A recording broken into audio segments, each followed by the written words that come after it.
If you love Barbie, this movie is for you. If you hate Barbie, this movie is for you.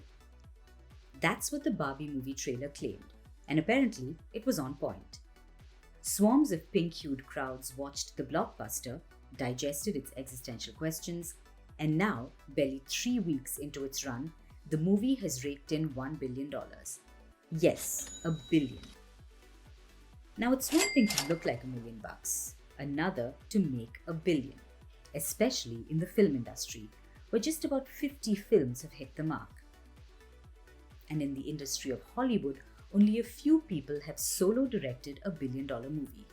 28 to be precise, and all of them men. Now, Barbie director Greta Gerwig must be feeling closer to fine as the number stands at 29. And finally, it includes a woman. Gerwig is the first solo female director with a billion-dollar movie. The movie studio, Warner Brothers, is mighty proud too. The studio is 100 years old, but none of its movies has sold so many tickets this fast. They're calling this Barbie magic the Barbillion. Yes, another portmanteau. This movie really seems to attract them. After all, it stood on the shoulders of Barbenheimer, the viral phenomenon, a combination of the movies Barbie and Oppenheimer. The two had nothing in common except their release dates, and it led Barbenheimer to become a black-pink meme fest, helping Barbie stand on its own 2 feet, flat or otherwise, and be hailed as a cross-generational icon.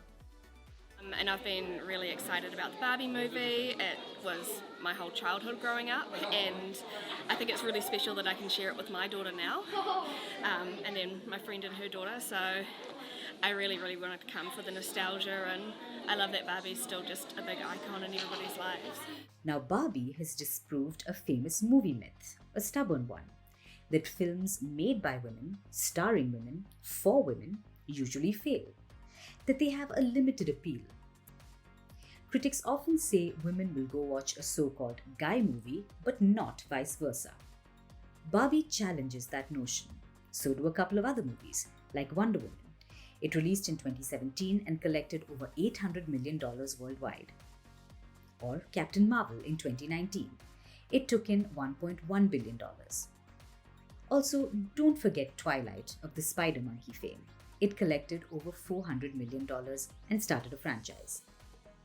The list is short, but it exists. And it's worth remembering, but also deserving of an answer, why are women-centered movies undervalued? There's a simple answer: the lack of women in senior leadership roles.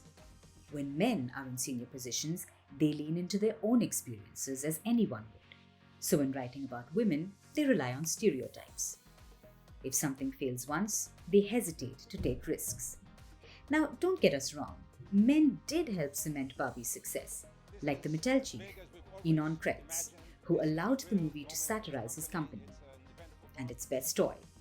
Also, Josh Goldstein, the man behind the groundbreaking promotional campaign of the movie. But very early on, Barbie had an army of women leaders, and they played crucial roles, like the Barbie producer, Robbie Brenner. Many say she rescued Barbie. She also teamed up with Margot Robbie, the lead actress and producer of the movie, who convinced Gerwig to write the script. And now the movie is her biggest box office hit. I'm really excited the direction that it's going as far as like the commentary it wants to make and just the production behind it. Like Margot Robbie is just phenomenal. If there's an example of why movies need more women in positions of power, this is probably it. Barbie may be a polarizing toy, but its movie certainly tapped into cultural conversations. It showed a mirror to society, invited multi-generational joy, and lest we forget, $1 billion. Bureau Report, Firstpost.